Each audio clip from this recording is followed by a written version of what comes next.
May be हमारा first lecture थोड़ा सा थ्योरेटिकल रहेगा, पर एक बार हम थ्योरी डिस्कस कर लेंगे और इंस्टॉलेशन वगैरह कर लेंगे, फिर हम कंप्लीटली प्रैक्टिकली करेंगे चीजें, ठीक है। तो सबसे पहला क्वेश्चन जो आता है वो क्या है कि प्रोग्रामिंग लैंग्वेज किसको बोलते हैं, क्या होती है जी प्रोग्रामिंग लैंग्वेज, कौन बताएगा? किसी को कुछ भी पता हो, किसी भी लैंग्वेज में जिसमें आप कंफर्टेबल हो? हाँ जी। I presume is a programming language is a language that a computer or a system understands, and we use different types of codes to run different softwares on our platform. जैसे computer understand करते हैं वैसे तो वो समझ नहीं पाएगा हम क्या लिख रहे हैं, बट फिर आप प्रोग्रामिंग लैंग्वेज के लिए जैसे हमको बता सकते हैं कि हम क्या लिख रहे हैं, इंस्ट्रक्शन दे सकते हैं। ठीक है जी, एनीवन एल्स? और ये कन्वर्ट करता है ह्यूमन लैंग्वेज टू, मीन्स कि हम अपने ह्यूमन लैंग्वेज से कंप्यूटर को गाइड कर सकते हैं, इंस्ट्रक्शंस दे सकते हैं कि ये चीज़ हमने करनी है, फिर हमें इजीली समझ आ सके। ठीक है जी। In the very simple language, programming language क्या होती है? एक ऐसी लैंग्वेज जिसकी हेल्प से हम कंप्यूटर को या किसी भी इलेक्ट्रॉनिक डिवाइस को इंस्ट्रक्शंस दे सकें। इसको हमें क्या करना है? इंस्ट्रक्शंस देनी है। इंस्ट्रक्शंस किस चीज के लिए? मुझे कोई स्पेसिफिक XYZ टास्क करवाना है इससे, ठीक है। तो जिस लैंग्वेज की हेल्प से मैं अपने सिस्टम को इंस्ट्रक्शंस दे सकती हूँ दैट कि वो किसी इनपुट के ऊपर कुछ प्रोसेसिंग करके हमें कुछ आउटपुट जनरेट करके दे, ऐसी सी लैंग्वेज को बोला जाता है प्रोग्रामिंग लैंग्वेज, ठीक है। इन वेरी सिंपल लैंग्वेज, जिस लैंग्वेज की हेल्प से हम अपनी इलेक्ट्रॉनिक डिवाइस को कुछ इंस्ट्रक्शंस देके उससे कुछ आउटपुट जनरेट करवा सकते हैं, उससे कुछ काम करवा सकते हैं, ऐसी सी लैंग्वेज को बोला जाता है प्रोग्रामिंग लैंग्वेज, ठीक है जी। अब जिसने भी थोड़ा बहुत BCA BTech करा है उसको इतनी चीज पता होगी कि जो हमारी इलेक्ट्रॉनिक डिवाइसेस होती है ना, इनको हमारी लैंग्वेज समझ नहीं आती। मैं इंग्लिश में लिख रही हूँ, मैं मैथ्स लिख रही हूँ, they don't understand that things ना। कौन कौन सी लैंग्वेज होती है कंप्यूटर्स की, इलेक्ट्रॉनिक डिवाइसेस की? बाइनरी लैंग्वेज, ठीक है। We have a language named binary language जो कि कंप्यूटर्स को समझ आती है। अब ये बाइनरी लैंग्वेज में एक्चुअल में होता क्या है? जीरोस एंड वंस होते हैं। एक्चुअल में जितना भी किसी इलेक्ट्रॉनिक डिवाइस के अंदर काम हो रहा है वो इलेक्ट्रिक सिग्नल्स की हेल्प से हो रहा है, ठीक है। कि स्विच ऑन हो गया, स्विच ऑफ हो गया, स्विच ऑन हो गया, ऑफ हो गया, उसी के बेसिस पे जितना मर्जी कॉम्प्लेक्स टास्क है वो सारा एक्चुअल में उस लैंग्वेज में ही हो रहा है, स्विचेस ऑन एंड ऑफ हो रहे हैं, ठीक है जी। बट अगर हमें बोला जाए कि ये चीज हमें खुद से करनी है तो ये पॉसिबल नहीं होगा कि हम खुद। अब देखो आज के जमाने में हमारे पास कितने सारे स्टूडेंट्स हैं, कितने सारे इंजीनियर्स हैं, कितने कॉम्प्लेक्स टास्क हो रहे हैं, है ना। अब अगर ये सारा स्विच ऑन एंड ऑफ से अगर मैं आपको बोलूं कि जितने कॉम्प्लेक्स टास्क आजकल हो रहे हैं ये पॉसिबल नहीं होगा, है ना। इसी चीज को सिंप्लीफाई करने के लिए हमारे पास प्रोग्रामिंग लैंग्वेज बनाई गई कि एट द बैकएंड कन्वर्जन कुछ और हो रही है, एट द बैकएंड काम कुछ और हो रहा है, पर हम इजी लैंग्वेज में, अपनी अंडरस्टैंडेबल लैंग्वेज में वो कोड लिख सकें, राइट। ऐसा ही होता है ना। अब इलेक्ट्रॉनिक डिवाइस की जो लैंग्वेज है बाइनरी लैंग्वेज, वो तो हमें आती नहीं है ना। हमारे लिए क्या कर दिया गया, एक अलग से इजी लैंग्वेज बना दी गई एंड एट द बैकएंड एक कन्वर्टर लगा दिया गया जो कि हमारी लैंग्वेज को मशीन की लैंग्वेज में कन्वर्ट करके उससे काम करवा रहा है, ठीक है जी। हम तो प्रोग्रामिंग लैंग्वेज सीखते हैं, इवन दो कंप्यूटर उस प्रोग्रामिंग लैंग्वेज को नहीं समझता है। एक्चुअल में होता क्या है, हम कोई काम करवाने के लिए इलेक्ट्रॉनिक डिवाइस के साथ कम्युनिकेट कर रहे हैं, मैं उसको सेट ऑफ इंस्ट्रक्शंस दे रही हूँ, वो उस सेट ऑफ इंस्ट्रक्शन के बेसिस पे हमें एक आउटपुट कैलकुलेट करके दे रहा है, एक आउटपुट जनरेट करके दे रहा है। वेरी सिंपल एग्जाम्पल क्या है? कैलकुलेटर। मैं कैलकुलेटर में दो नंबर इनपुट कर रही हूँ, एक ऑपरेटर की मुझे प्लस करना है, माइनस करना है, वो उसके बेसिस पे हमें क्या कर रहा है? आउटपुट जनरेट करके दे रहा है। Even though it know nothing about 12 + 5 13 divide by 7, actual में बैकएंड पे वो चीजें बाइनरी लैंग्वेज में ही हो रही हैं। पर हम अपनी लैंग्वेज में इंस्ट्रक्शंस दे रहे हैं और हमें हमारी लैंग्वेज में ही क्या मिल रही है, आउटपुट मिल रही है। ठीक है जी। अब जब ये प्रोग्रामिंग लैंग्वेजेस नहीं थी तब इलेक्ट्रॉनिक डिवाइसेस का काम बहुत लिमिटेड था। ठीक है, मे बी किसी ने पढ़ा होगा कि जो सबसे पहला कंप्यूटर सिस्टम था पूरे एक रूम जितनी स्पेस ले रहा था, उसमें बहुत सारे स्विचेस लगे हुए थे और हर किसी के लिए पॉसिबल नहीं था उसको ऑपरेट करना, क्योंकि मुश्किल था। हर किसी के लिए नहीं पॉसिबल था उस चीज को समझना, उस चीज को ऑपरेट करना। दैट इज वाई इस चीजों को आसान बनाने के लिए आगे आगे प्रोग्रामिंग लैंग्वेजेस आती रही, जैसे असेंबली लैंग्वेज आई, फिर ABC language I, amoeba language I, ऐसे बहुत सारी प्रोग्रामिंग लैंग्वेजेस आगे आगे आई। बट एक्चुअल में था क्या कि चीजें स्टिल कॉम्प्लेक्स थी। ठीक है जी। देखो, अब एक्चुअल में होता क्या है, चीजें काम कैसे करती है। एक हमारा कंप्यूटर है, इस कंप्यूटर से हमें कोई काम करवाना है, दूसरा ये पर्सन है। अब ये पर्सन अपनी अंडरस्टैंडेबल, अब जैसे प्रोग्रामिंग लैंग्वेज नाम किसी ने नहीं पढ़ी, नाम तो सुने होंगे, सी प्लस प्लस होती है, जावा होती है, जावा स्क्रिप्ट होती है, पाइथन होती है जो आजकल यूज हो रहा है। कोई भी पर्सन इन लैंग्वेजेस में अपना कोड लिखता है और कंप्यूटर को इंस्ट्रक्शंस देता है। अब ये जो लैंग्वेज है ये कंप्यूटर को समझ नहीं आ रही और कंप्यूटर की जो लैंग्वेज है वो पर्सन को समझ नहीं आ रही, स्टिल इनकी आपस में कम्युनिकेशन कैसे पॉसिबल है। एक सिंपल एग्जांपल कंसीडर करके चलते हैं। मेरे पास एक पर्सन है, ये पर्सन सिर्फ और सिर्फ हिंदी जानता है, एंड एक दूसरा पर्सन है, ये पर्सन सिर्फ और सिर्फ इंग्लिश जानता है। अब क्या इन दोनों पर्सन के बीच में कम्युनिकेशन पॉसिबल है? नहीं है। बट स्टिल अगर हमें करवानी ही हो कम्युनिकेशन तो क्या चाहिए होगा, एक ट्रांसलेटर चाहिए होगा, है ना। ये पर्सन कुछ अपने हिंदी में बात करेगा, वो ट्रांसलेट करके इसको इंग्लिश में चीजें समझा देगा। सिमिलरली ये इंग्लिश में बोलेगा, वो ट्रांसलेटर इसको हिंदी में समझा देगा। ठीक है, ऐसे ही व्हेनेवर एक प्रोग्रामिंग लैंग्वेज एक्चुअल में कंप्यूटर को इंस्ट्रक्शंस देती है ना, तो बीच में एक ट्रांसलेटर होता है। ये ट्रांसलेटर क्या करता है, ये ह्यूमन अंडरस्टैंडेबल लैंग्वेज को या प्रोग्रामिंग लैंग्वेज को कन्वर्ट कर देता है मशीन अंडरस्टैंडेबल लैंग्वेज में। ठीक है जी। वो, अब देख लो, ये चीजें हमें इन डेप्थ में सोचने की जरूरत नहीं है कि वो ट्रांसलेटर कैसे काम कर रहा है, क्या कोड जनरेट कर रहा होगा, नहीं, क्योंकि अगर हमें वही सब सीखना था तो हम सीधा वो मशीन लैंग्वेज ही सीख लेते ना। हमारे लिए अगर काम आसान करा गया है, हमने वो आसान काम सीखना है। एट द बैक एंड कैसे चीजें हो रही है हमें थोड़ा सा आइडिया होना चाहिए, पर उसमें हमें कंफ्यूज नहीं होकर बैठ जाना कि यार क्या ही हो रहा होगा, नहीं। हमें किस चीज पे फोकस करना है, जो हमें इस ह्यूमन अंडरस्टैंडेबल फॉर्मेट वाली लैंग्वेज के बारे में सिखाया जा रहा है। क्या नाम है जी आपका? क्रिश। क्या क्वालिफिकेशन है? और कोर्स कौन सा लिया है? Data analytics. और आपका? अंकित। आपका कोर्स इन कौन, बीबीए कर रखी है आपने, एंड कोर्स कौन सा लिया अभी? Data analytics. तो आप लोगों ने पहले कोई प्रोग्रामिंग लैंग्वेज कर रखी है? कौन सी करी है? जावा करी हुई है। ठीक है जी। तो अभी हमने कुछ ज्यादा नहीं डिस्कस करा, बहुत बेसिक से डिस्कस कर रहे थे क्या प्रोग्रामिंग लैंग्वेज होती है और कैसे हमारे काम आती है। ठीक है,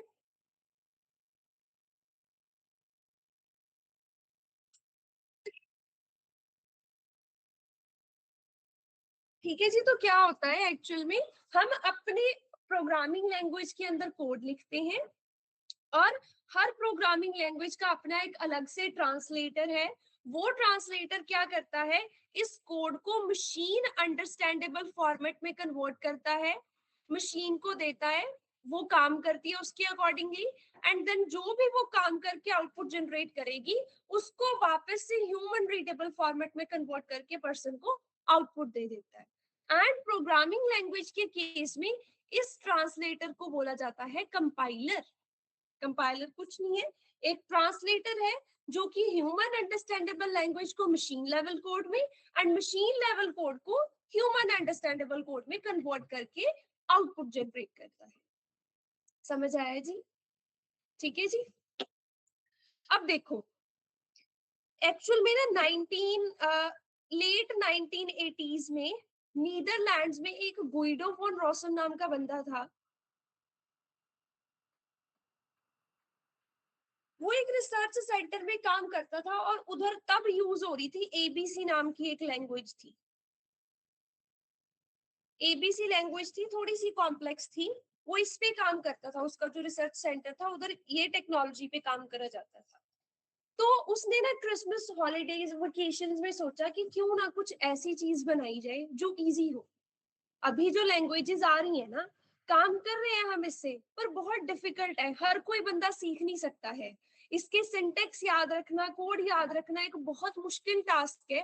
तो क्यों ना मैं एक ऐसी सी लैंग्वेज बनाऊं जो कि वेरी क्लोज टू इंग्लिश हो, किसी भी पर्सन के लिए उसको समझना, उसके ऊपर काम करना आसान हो। ठीक है, तो उसने क्या सोचा कि चलो एक ऐसी प्रोग्रामिंग लैंग्वेज बना के देखते हैं। ठीक है, तो the thing that started as a fun project it ended up giving us Python.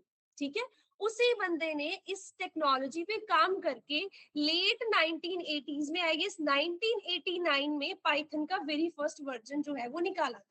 ठीक है, तो गुइडो वॉन रॉसन नाम के बंदे ने एक फन प्रोजेक्ट स्टार्ट करा था कि वेकेशन है, क्यों ना एक ऐसी टेक्नोलॉजी बनाई जाए जो कि वेरी क्लोज टू इंग्लिश हो, हर किसी के लिए सीखना आसान हो। तो उसने क्या करा, 1989 में पाइथन का वेरी फर्स्ट वर्जन जो है वो रिलीज कर दिया था, लॉन्च कर दिया। ठीक है जी, अब पाइथन बहुत इजी लैंग्वेज है compare to every other programming language that is available. Python सबसे आसान है। क्यों?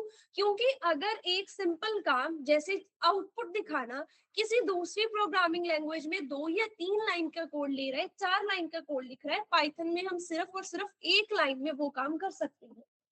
इसीलिए बोला जाता है कि ये इजी फॉर बिगिनर है। किसी ने पहले कोई भी प्रोग्रामिंग लैंग्वेज नहीं कर रखी है तो कोई दिक्कत नहीं है, Python can be your first programming language. और आपको इसको सीखने में कोई भी परेशानी नहीं आएगी, क्योंकि इसमें कोई भी बहुत ज्यादा लेंथी कोड्स नहीं है, बहुत आसान कॉन्सेप्ट्स हैं।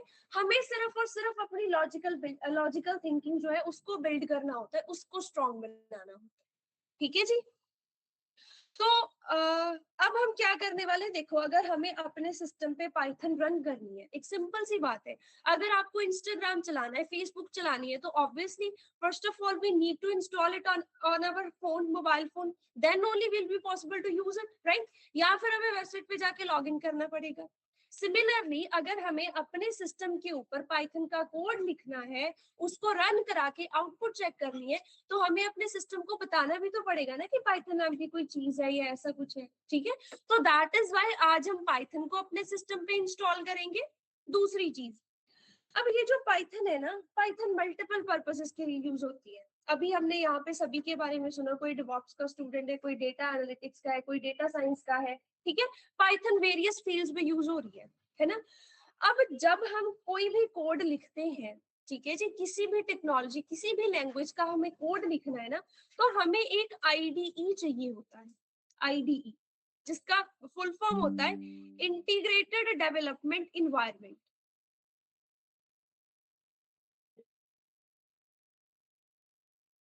ये इंटीग्रेटेड डेवलपमेंट एनवायरनमेंट क्या होता है? ये एक ऐसा सॉफ्टवेयर होता है जिस सॉफ्टवेयर पे हम अपनी स्पेसिफिक प्रोग्रामिंग लैंग्वेज का कोड लिख के उसको रन करके उसकी आउटपुट चेक कर सके। ठीक है जी, जिन्होंने पहले HTML CSS कर रखी है, आपने देखा होगा कि आप नोट पैड पे भी लिख सकते हो कोड, या फिर सबसे पॉपुलर जो यूज करा है आईडी VS कोड, तो सबने सुना होगा, है ना?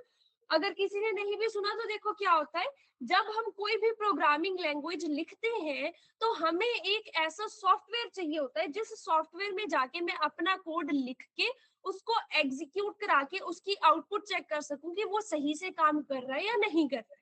ठीक है, हमारे पास बहुत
चाहिए, खुद से सारा 1 बाय 1 इकट्ठा कर रहे हो, ठीक है जी।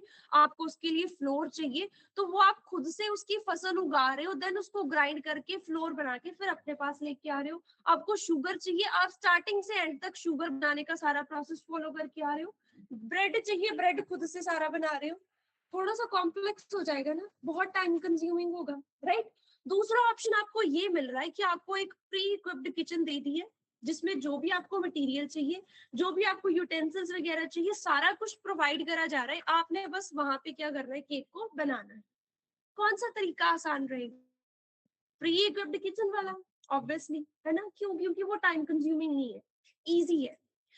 ऐसे ही देखो क्या होता है कि अगर आप पाइथन को वेरियस पर्पसेस के लिए सीखना चाहते हो ना, तो आपको मल्टीपल आईडीईज खुद से इंस्टॉल करने पड़ेंगे, खुद से उनके पाथ सेट करने पड़ेंगे, थोड़ा सा टाइम कंज्यूमिंग हो जाएगा।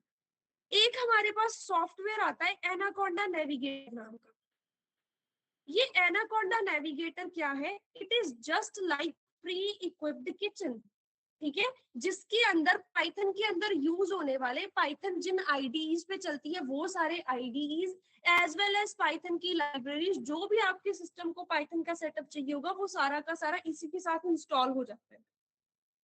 आपको खुद से अलग अलग चीजें इंस्टॉल करने की जरूरत नहीं है, ठीक है। खुद से कोई भी पाथ सेटअप करने की जरूरत नहीं है। आपके पास सारी की सारी चीजें, तब आप इसको इंस्टॉल कर लोगे, सारी एक ही साथ आ जाएंगी।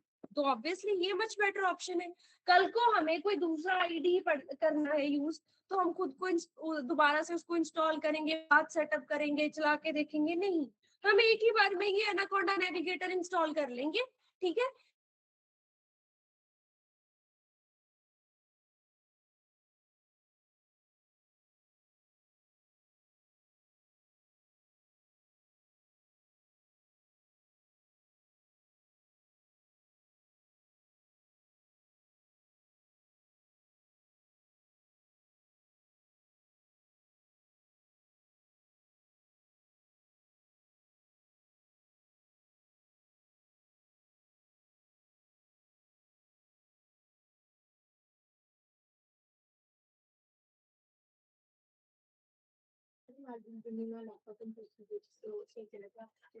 कोई बात नहीं, ये सभी सिस्टम्स पे इंस्टॉल्ड है, आप कोई भी यूज कर लें।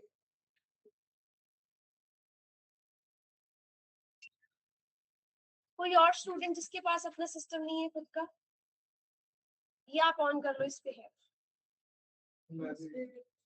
हाँ, वैसे आज मैं प्रैक्टिकल नहीं करवाने वाली हूँ कुछ भी, आज सिर्फ और सिर्फ इंस्टॉलेशन ही कराऊंगी। स्टिल अगर आपको देखना है सेटअप वगैरह, तो ये इन दोनों सिस्टम्स पे भी है इंस्टॉल्ड, उस वाले पे भी है इंस्टॉल्ड, आप किसी पे भी बैठ के चेक कर सकते हैं, ठीक है।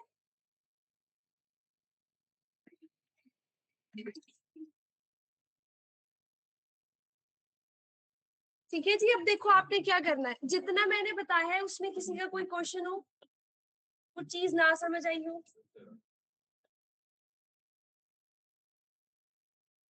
देखो जी, आपने सर्च करना है यहाँ पे एनाकोंडा नेविगेटर।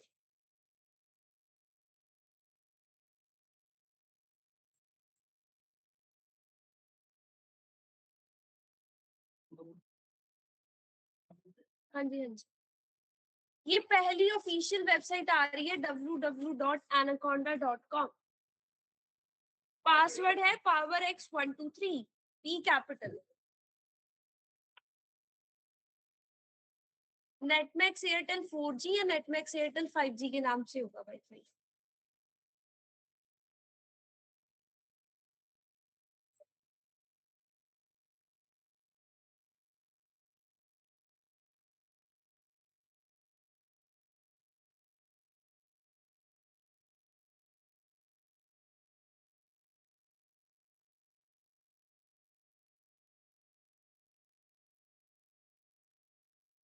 हो गया जी, ये उस पे इंस्टॉल्ड होगा, आपको इंस्टॉल करने की जरूरत नहीं है, ठीक है।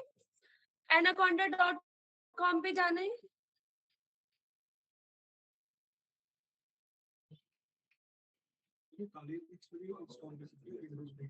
ये वो है, क्रॉस प्लेटफॉर्म है, किसी पे भी कर सकते हो आप।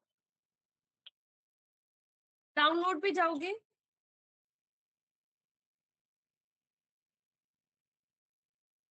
ठीक है, डाउनलोड पे जाके ये स्किप रजिस्ट्रेशन का ऑप्शन आ रहा है, इस स्किप रजिस्ट्रेशन पे क्लिक करना है सबने। अपना ऑपरेटिंग सिस्टम सिलेक्ट करके, जो भी आपका ऑपरेटिंग सिस्टम है, ठीक है, उस ऑपरेटिंग सिस्टम के अकॉर्डिंगली यहाँ पे ये आ रहा है विंडोज 64 बिट ग्राफिकल इंस्टॉलर, ये डाउनलोड कर लेना है। डाउनलोड करने में थोड़ा सा टाइम लगेगा, मे बी 2-3 मिनट का, पर करो फटाफट से डाउनलोड।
आपके पास विंडोज है?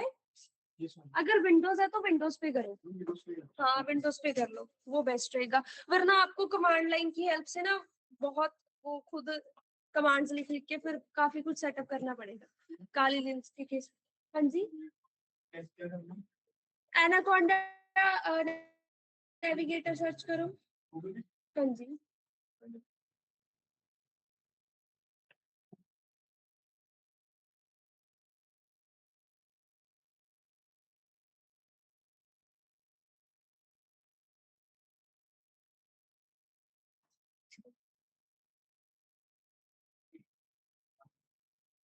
देखो जब भी डाउनलोड हो जाएगा, अपनी तरफ से इंस्टॉलेशन करते वक्त कुछ भी सिलेक्ट, चेक या अनचेक नहीं करना है, ठीक है जी। वेट करनी है, मैं बताती हूँ क्या करना है। हो गया ओपन? ये पहला आ रहा है anaconda.com, इस पे क्लिक करना है। ये डाउनलोड का ऑप्शन आ रहा है, डाउनलोड करो। इधर आएगा स्किप रजिस्ट्रेशन, ये, और अब यहाँ पे ये क्लिक कर देना। ये 60, हाँ विंडोज, ये ना आपके पास ऑपरेटिंग सिस्टम, ये विंडोज पे क्लिक कर देना।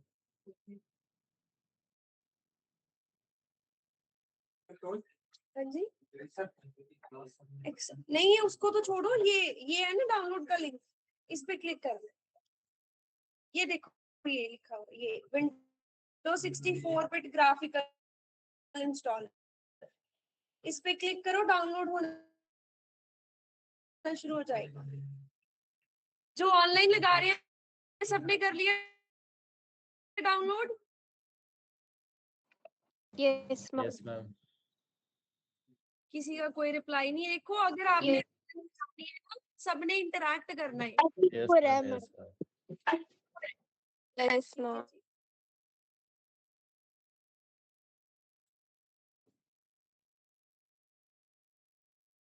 हो गया जी डाउनलोड। डाउनलोड करने के बाद आपने इंस्टॉलर रन करना है। जहां पे भी आपके पास फाइल डाउनलोड हुई है उस पे क्लिक करो, इंस्टॉलेशन की आपके पास ऑप्शन आएगी। देखो जब इंस्टॉलेशन की ऑप्शन आती है ना, सबसे पहले पॉपअप बॉक्स में वो आपसे पूछता है डाउनलोड फॉर जस्ट मी या फिर फॉर ऑल यूजर्स, उसमें आपने जस्ट मी क्लिक करना है, ठीक है जी। जब भी डाउनलोड कर रहे हो सबसे पहले वो पूछेगा जस्ट मी या फिर ऑल यूजर, उसमें सबने जस्ट मी करना है, ठीक है जी।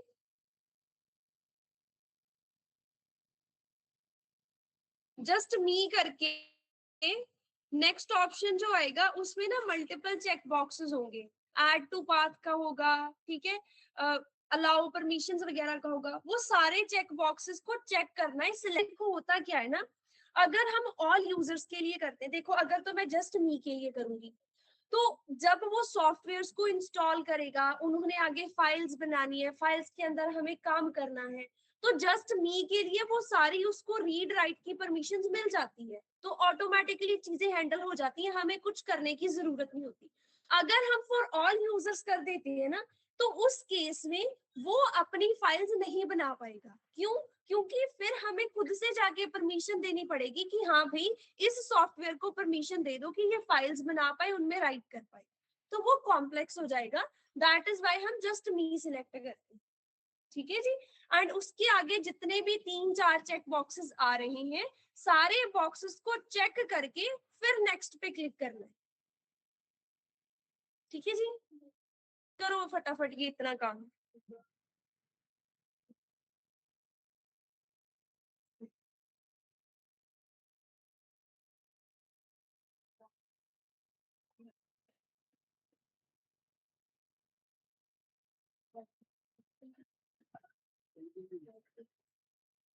नेट में चेक 5G के पासवर्ड पावर एक्स 123।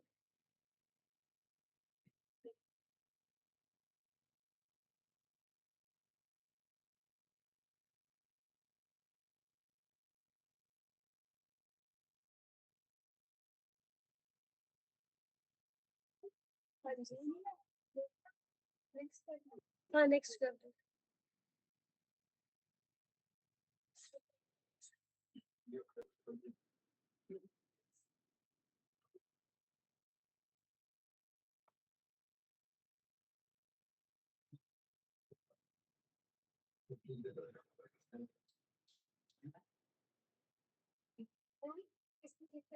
ये सारे चेक करनी है।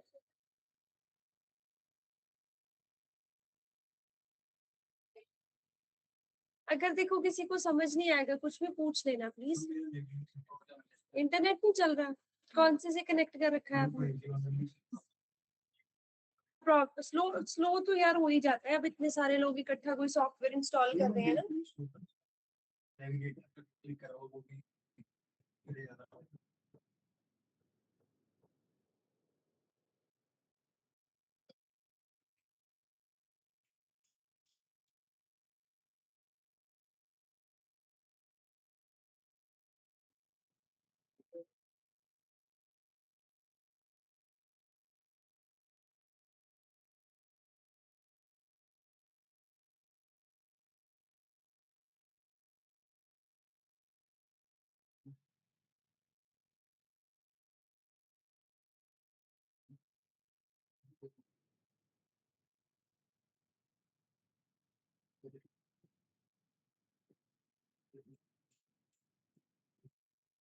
आज हम इंस्टॉलेशन वगैरह कंप्लीट कर ले, फिर हम मंडे से प्रैक्टिकल करना स्टार्ट करेंगे। ठीक,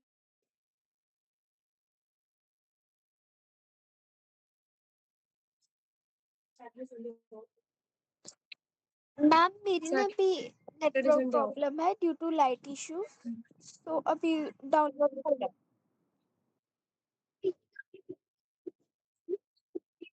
ठीक है जी, कर लो क्लास पे।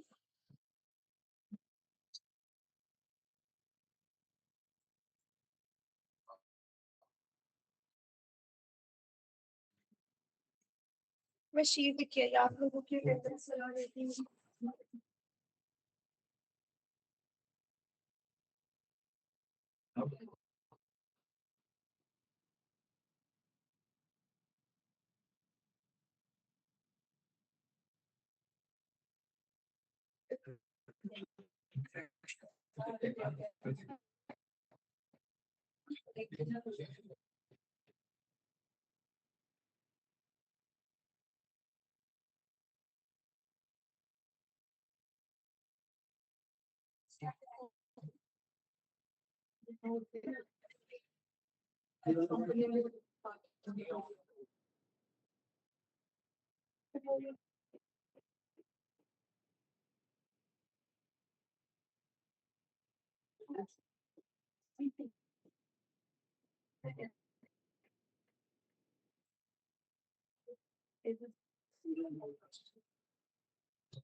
इंस्टॉलर रन करना है।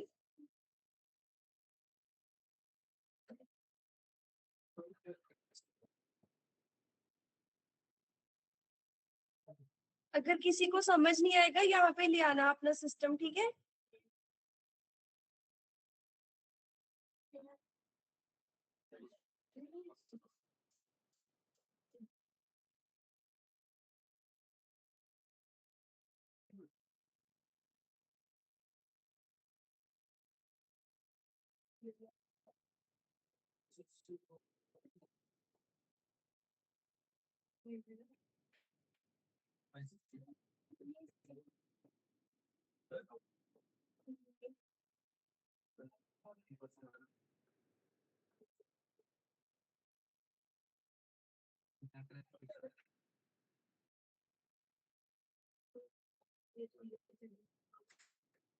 ऑफलाइन वाले भी अपने नाम बता दो प्लीज एक एक करके। Simran Thakur,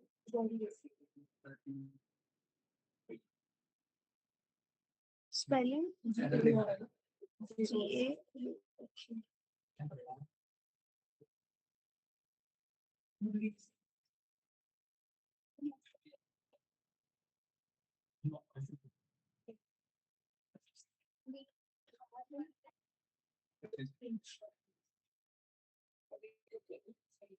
What's the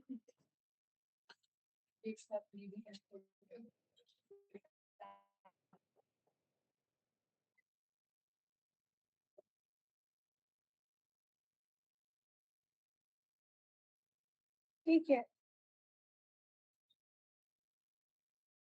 Python वगैरह इंस्टॉल है आपके सिस्टम वगैरह पे? अच्छा, आप फिर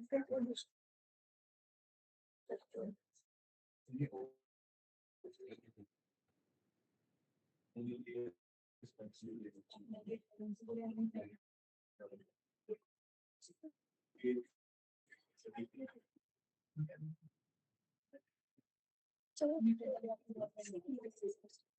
वेट कर रहे हैं। आपका नाम? दिल कृष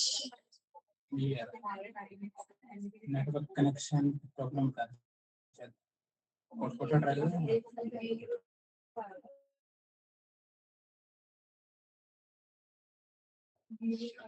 नाम कृष,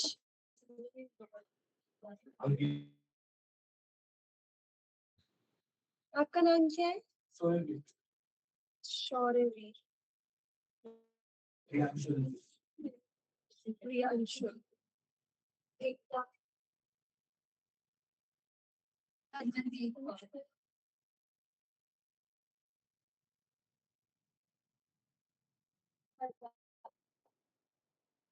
ठीक है जी।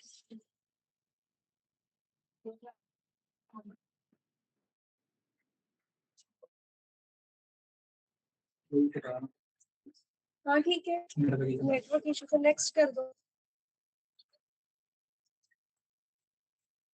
और मेरी एक चीज देखो, ध्यान से सुनना। देखो क्या होता है जब प्रोग्रामिंग लैंग्वेज है ना, देखो आप लोगों ने पहले पढ़ी है, ठीक है। जिन्होंने नहीं पढ़ी, क्या होता है ना, कोई भी प्रोग्रामिंग लैंग्वेज पहली बार पढ़ने में नहीं आती है कभी।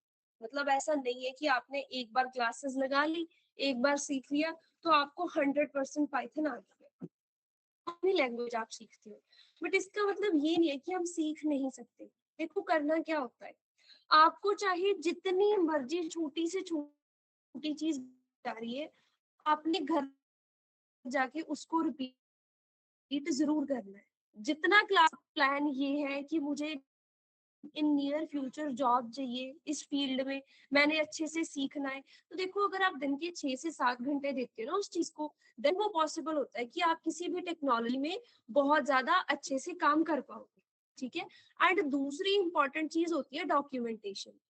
देखो इवन तो एआई ने हमारा काम बहुत आसान कर दिया, बहुत ज्यादा आसान। मुझे कुछ भी चीज समझनी है, मैं एआई को प्रॉम्प्ट दूंगी, वो मुझे उसकी डिस्क्रिप्शन, डेफिनेशन, एक्सप्लेनेशन सारा कुछ दे देगा विद एग्जांपल्स। पर पता होता क्या है, जब हम किसी चीज की डॉक्यूमेंटेशन पढ़ते हैं ना, डॉक्यूमेंटेशन पढ़ने में ज्यादा फायदा होता है। क्यों? क्योंकि देखो ये चीज सबने जरूर एक्सपीरियंस करी होगी लाइफ में कि मैंने सपोज एक पेज पूरा पढ़ा है, मे बी उसमें 20 लाइन्स लिखी हुई है, पहली बार पढ़ा, 2 बार पढ़ा, तो मैं 20 से कितनी याद रख पाऊंगी? 20 में से मैक्सिमम 10, 12, 15, 14 याद रखेंगे। अगर 20 लाइंस पढ़ के हम 14 लाइंस याद रख रहे हैं, अगर हम पढ़ेंगे ही सिर्फ 4 लाइंस, तो हमें क्या याद रहेगा, है ना? तो जब हम डॉक्यूमेंटेशन पढ़ते हैं ना, यहाँ पे आपने क्लास में किसी टॉपिक को समझा, उसकी प्रैक्टिस भी करके देखी, पर उसकी घर जाके देखो, डॉक्यूमेंटेशन बहुत सारी होती है। क्या होता है ना, जो ऑफिशियल एमडीएन डॉक्यूमेंटेशन होती है ना, कई बार उसमें जो लैंग्वेज यूज करी होती है ना, वो ज्यादा टेक्निकल एंड थोड़ी सी मुश्किल होती है।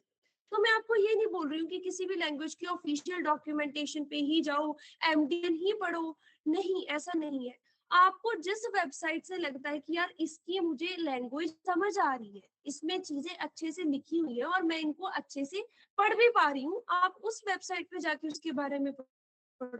तब तक आप किसी चीज को खुद से पढ़ने की आदत नहीं डालते हो ना, तब तक हम ये नहीं कह सकते हम पहली बार सीखने से ही चीजों को बहुत अच्छे से ग्रैब कर पाएंगे। जो भी चीज पढ़ाई जा रही है यहाँ पे क्लास में, मे बी मैं कुछ चीज मिस कर रही हूँ, आप उसके बारे में डॉक्यूमेंटेशन पढ़ के आओगे, आप अगले दिन मेरे से वो क्वेश्चन करो कि हाँ भी आपने ये चीज नहीं बताई है, ये चीज को और ज्यादा एक्सप्लेन कर दो, हमने तो इसके बारे में ये भी पढ़ा है ना? तो डॉक्यूमेंटेशन पढ़नी बहुत जरूरी होती है ना? स्पेशली आगे अगर आपने डेटा साइंस वगैरह करना है, तो उधर तो आपको बहुत ज्यादा चीजें आनी चाहिए, है ना? वो तो एक बहुत अच्छी फील्ड है, बहुत रिच फील्ड है, जिसमें बहुत सारी चीजें होती है पढ़ने वाली। तो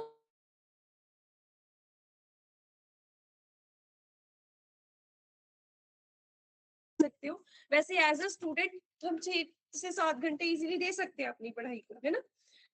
6 घंटे नहीं दे सकते हो, 3 से 4 घंटे दे सकते हैं, 2 घंटे दे सकते हैं। ऐसा नहीं सोचना 1.5 घंटा क्लास में पढ़ लिया ये चीजें आ नहीं। जो चीज कराई जा रही है जितनी मर्जी सिंपल है, घर जाके जरूर ट्राई करो, ठीक है?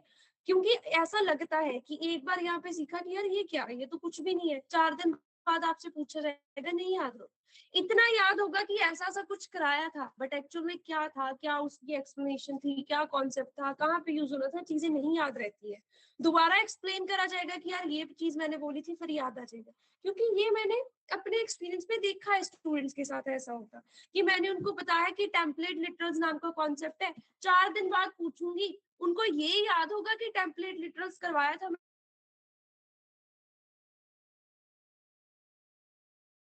में। ह्यूमन मेमोरी कितना ही रिटेन कर लेगी चीजों को, है ना? एक लिमिट होती है। तो खुद से पढ़ना, डॉक्यूमेंटेशन और खुद से प्रैक्टिस करना बहुत जरूरी है, ठीक है? मैं अगर 50% एफर्ट्स लगा रही हूँ, 50% आपको भी लगाने पड़ेंगे, फिर ही आप लर्न कर पाओगे। ऐसा नहीं है कि यार 1.5 घंटा क्लास में पढ़ा, दैट्स इनफ। जिसका मोटिव सीरियसली सीखना है, उसको खुद से पढ़ना उसके लिए बहुत जरूरी है।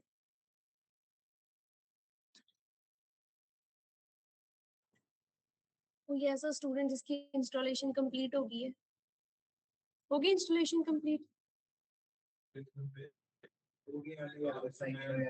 ऑप्शंस आ रहे हैं ना। होगी। ऐसे ही लैपटॉप घुमा दो, मैं देख लेती हूँ कहाँ पे पहुंच जाएगा। ये सारे चेक बॉक्सेस सिलेक्ट करने हैं आपने, जितने भी हैं सारे चेक कर देने हैं। हाँ, हो गया आपका तो सही से इंस्टॉल। एक बार सभी का होने तो फिर समझाती हूँ कि क्या चीजें, हमें कौन सा सॉफ्टवेयर कैसे यूज करना है।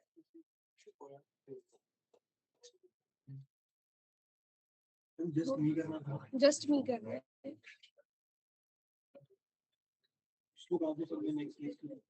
नहीं, उधर चेक बॉक्सेस आएंगे।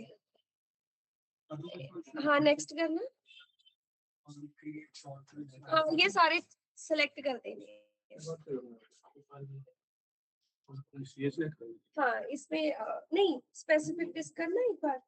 यार मैथबुक का डिफरेंट होता है, ये सिलेक्ट कर दो। चूज फोल्डर कर नहीं, कंटिन्यू होगा नहीं, इसी पे करना है, स्पेसिफिक डिस्क पे, ऑल यूजर्स पे नहीं करना। हाँ, ये सिलेक्ट करके, हाँ जी, कंटिन्यू कर दो। हाँ जी, पासवर्ड वगैरह डाल दो, हो जाएगी इंस्टॉलेशन। हाँ बस ठीक, कोई दिक्कत नहीं है, इंस्टॉल कर। हो गया, हो गया इंस्टॉल। ठीक है जी, सबका होने तो फिर करते हैं आगे चीजें।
देखो जी, जिनका इंस्टॉल हो गया उनको क्या करना है, सबसे पहले हम चेक कर लेते हैं कि हमारी इंस्टॉलेशन जो है वो सही तरीके से हो भी गई है या नहीं हो। तो आप कमांड प्रॉम्प्ट ओपन करोगे, ठीक है, कमांड प्रॉम्प्ट ओपन करना है सबने। ओपन करके आप यहाँ से सबसे पहली चीज जो चेक करोगे वो है पाइथन। पाइथन चेक करने के लिए हमारे पास कमांड आती है पाइथन स्पेस हाइफन वर्जन। जो चीज लोअर केस में, सारा लोअर केस में लिखना है, जहां पे स्पेस डाली है वो स्पेस डालनी है। अगर इस कमांड को रन करते ही, एंटर करते ही आपके पास पाइथन का कुछ वर्जन आ रहा है, इसका मतलब हमारे सिस्टम में पाइथन जो है वो सक्सेसफुली इंस्टॉल होगी। अगर नहीं आ रहा है, इसका मतलब आपकी इंस्टॉलेशन में अभी कोई दिक्कत है, ठीक है, कुछ प्रॉब्लम होगी, आपको दोबारा से सही करनी पड़ेगी, ठीक है। तो सबसे पहला काम क्या करना है, पाइथन का वर्जन चेक करना है। अगर आ रहा है वेल एंड गुड है, अगर नहीं आ रहा दोबारा से सही इंस्टॉलेशन करनी पड़ेगी। क्लियर है जी, ठीक है। अगली चीज जो हमने एनाकोंडा, ये एनाकोंडा नेविगेटर के साथ ऑटोमेटिकली हो जाती है पाइथन इंस्टॉल, ठीक है। दूसरी चीज, एनाकोंडा नेविगेटर ओपन करने के बाद बाय डिफॉल्ट हो गया होगा आपका, थोड़ा सा टाइम लेता है एनाकोंडा नेविगेटर ओपन होने में, ठीक है।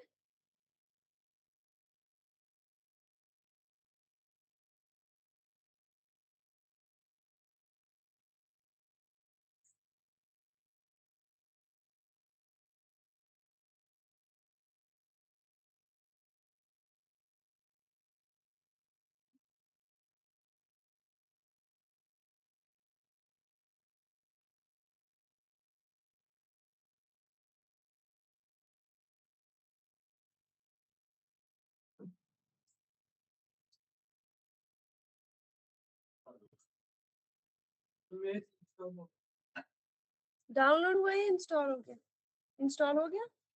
तो चेक कर लिया आपने पाइथन की वर्जन, चेक करो फिर। अभी मैंने कमांड बताई है जो उसको एग्जीक्यूट करके आपके पास एक ऐसा सा इंटरफेस आ जाएगा, जिनके पास एनाकोंडा नेविगेटर इंस्टॉल भी हो गया एंड ओपन भी हो गया। देखो ये चीज हमें कुछ भी देखने की जरूरत नहीं है, ठीक है। यहाँ पे देखो, अब हमारे पास ना वेरियस डिफरेंट डिफरेंट आईडीज आ रही है जिनके ऊपर पाइथन काम करता है, जिनके अंदर यहाँ पे लॉन्च की ऑप्शन आ रही है। इसका मतलब ये ऑलरेडी क्या हो गया, इसी के साथ डाउनलोड हो गया हमारा, कुछ नहीं, उसको क्रॉस कर देंगे, ठीक है। यहाँ पे देखो, हम सबसे पहले जो पाइथन के बेसिक्स सीखने वाले हैं ना, वो हम सीखेंगे जुपिटर नोटबुक पे।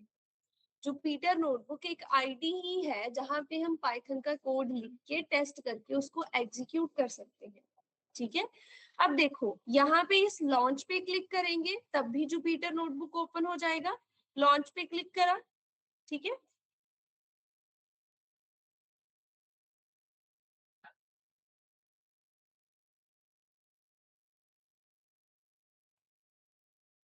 ये देखो जी जुपिटर नोटबुक ओपन हो गया। अगर आपके पास सक्सेसफुली ऐसा सा ओपन हो रहा है, देखो मेरे सिस्टम के सारे फाइल्स एंड फोल्डर्स यहाँ पे आ रहे हैं, इसका मतलब हमारा जुपिटर नोटबुक सक्सेसफुली इंस्टॉल हो गया। अब इसको यूज कैसे करना है, ये क्या चीजें हैं, ये सारा कुछ हम मंडे डिस्कस करेंगे। बस आज के लिए आपने ये इंश्योर करना है कि आपका जुपिटर नोटबुक सही से इंस्टॉल्ड है एंड ओपन भी हो रहा है। दो तरीके होते हैं इसको ओपन करने के, या तो हम एनाकोंडा नेविगेटर को ओपन करके यहाँ से लॉन्च पे क्लिक कर सकते हैं। अगर ऐसे नहीं हो रहा है आपका, आपने डायरेक्टली यहाँ पे सर्च करना है जुपिटर नोटबुक। तो ये देखो जी इधर आपके पास आ जाएगा, और स्पेलिंग का इधर आ जाएगा जुपिटर नोटबुक, ओपन करो। इस ओपन पे क्लिक करते भी आपके पास सेम ही जुपिटर नोटबुक जो है वो ओपन हो जाएगा। बस कुछ और नहीं है, बस मल्टीपल तरीके हैं जुपिटर नोटबुक को ओपन करने के। देखो अब भी सेम ही काम हो रहा है, ठीक है, सही से ओपन हो रहा है, मतलब हमारी इंस्टॉलेशन ठीक हुई है, कोई दिक्कत नहीं है इंस्टॉलेशन। करो ये फटाफट इंस्टॉल करके, इतना चेक हो गया, हो गया, ये चल रहा है बस, ठीक है फिर सही इंस्टॉलेशन। बाकी भी कर लो, एंड जो ऑनलाइन लगा रहे हैं उनकी होगी इंस्टॉलेशन या नहीं अभी? हो रही है होगी मैम मैम। अभी। ठीक है जी। हो गया।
अब देखो आप लोगों का टास्क क्या है सैटरडे के लिए।